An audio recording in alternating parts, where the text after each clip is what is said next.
Salam alaikum, j'espère que vous allez tous très bien.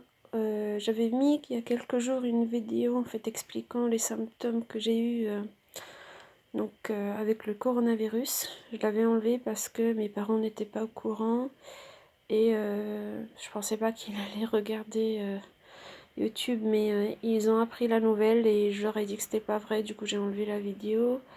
Là ils sont au courant, ma grande sœur leur a expliqué et vu que je me sens mieux, donc du coup je me permets de vous mettre cette vidéo. Peut-être qu'il y en a certains qui vont se reconnaître et je vous donnerai quelques conseils par rapport à mon expérience. En tout cas, j'espère pour ceux qui l'ont que ça sera une forme simple, sans aggravation et surtout que le nombre de personnes atteintes va être réduit. Par contre, aucune certitude là-dessus. Pour ma part, tout a commencé il y a 2 semaines.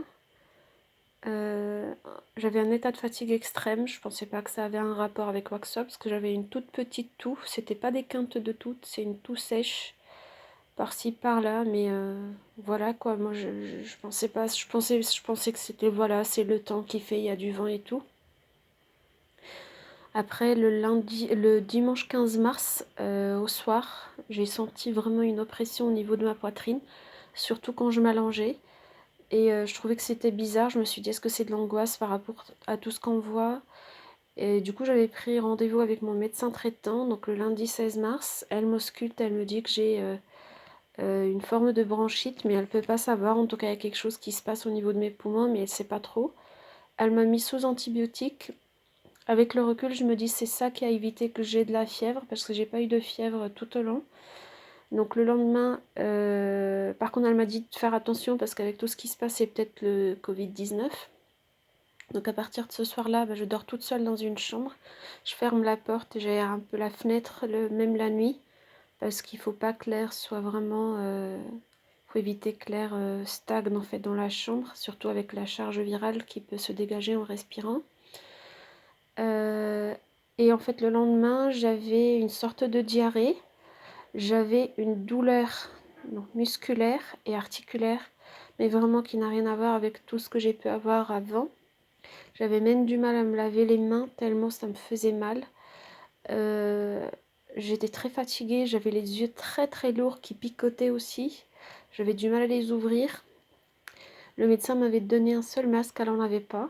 Elle m'a dit de les faire sécher.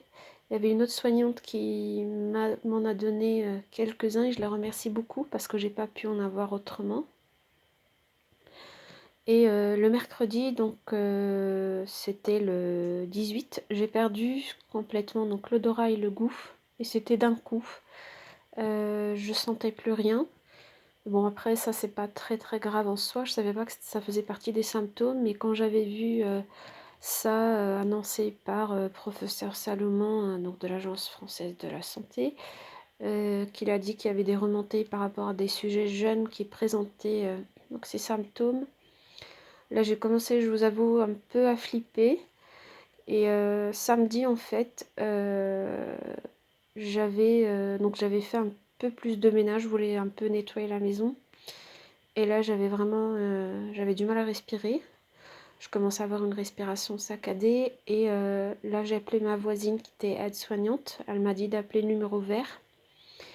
Je les ai appelés et même après repos, ça partait pas. Ils m'ont dit d'appeler le 15, donc j'ai appelé le 15 et eux, ils m'ont envoyé, après un certain nombre de questions, si je respirais profondément, est-ce que la douleur passait aussi au niveau du dos, ce qui était le cas. Est-ce que j'arrivais à retenir ma respiration, mais je toussais quand je retenais la respiration, donc ils m'ont envoyé vers un hôpital. C'est pas forcément le plus près de chez vous et vous envoie vers un hôpital, je pense, où il y a le plus de place. La prise en charge était vraiment très très longue. Et après ça, je comprends si vraiment vous avez le moyen de ne pas y aller à l'hôpital. Bon, après ça dépend vraiment de votre cas. Si vous avez une gêne respiratoire, il ne faut pas prendre ça à la légère.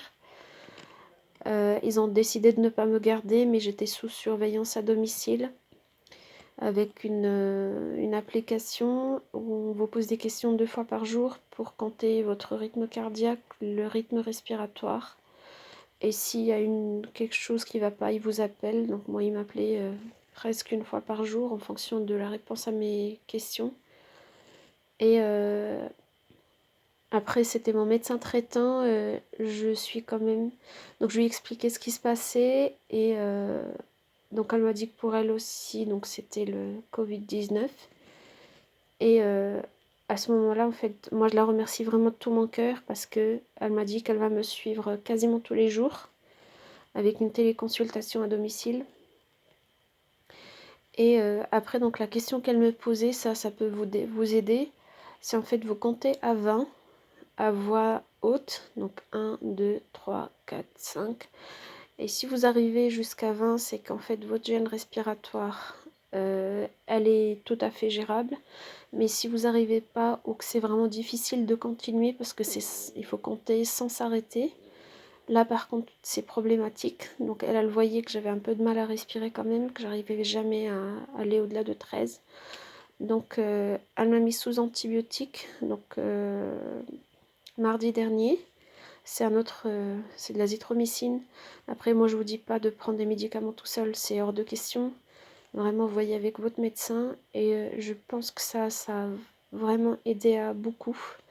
Parce que là, aujourd'hui, je me sens mieux. Il ne faut pas que je parle beaucoup non plus. Mais je pense que c'est important. C'est un message que je veux faire passer. D'aider les gens, de les conseiller du mieux que je peux. Et vu que j'avais pas de goût, j'ai toujours pas de goût ni d'odorat. Donc j'ai mangé du miel avec de l'ail. Bon, après, je dis pas que ça aide ou pas, j'en sais rien. Mais... on m'a dit de faire ça, je l'ai pris, de la vitamine C, des tisanes et tout, donc voilà. Mon mari était obligé de s'arrêter de travailler parce qu'il fallait s'occuper des enfants. Elle m'a dit d'éviter de m'occuper des enfants, surtout que j'ai un enfant fragile, donc voilà, elle m'a dit de ne pas servir les enfants, de ne pas leur préparer à manger. Surtout que le virus reste sur les surfaces, on ne sait pas exactement. Sur des sites, on dit jusqu'à plusieurs jours pour certaines surfaces. Et en fait, il faut désinfecter en continu. Donc moi, je désinfecte avec, ça on me l'a dit à l'hôpital, avec de l'eau de Javel. Donc les poignées des portes, le bouton de la chasse d'eau, les robinets, le lavabo quand je me lave. Je lave mes vêtements tous les jours. Donc du coup, voilà. Ça, les choses que je faisais. Il faut aérer même la nuit. Je laisse la fenêtre un tout petit peu ouverte pour que l'air ne soit pas trop chargé.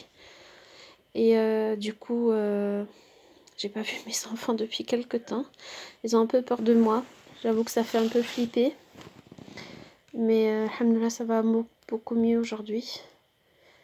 Et le problème, c'est que là, la vague des gens qui travaillaient juste avant le confinement, donc là, ça va commencer à apparaître maintenant. Et je pense que ça risque vraiment d'être grave.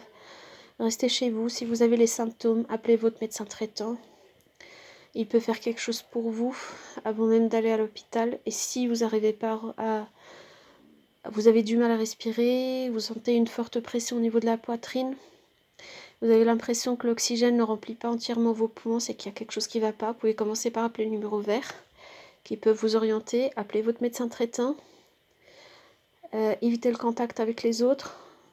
Je vois que les gens ils continuent à faire les courses tous les jours. Faites des courses une fois par semaine et évitez de faire les magasins tous les jours, c'est pas possible comme ça. Vraiment, c'est pas de la blague, c'est pas une blague, c'est pas drôle. Il y avait des gens qui m'ont soutenu, je les remercie.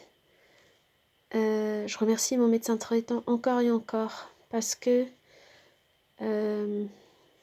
vraiment elle m'a aidée. Quoi dire d'autre?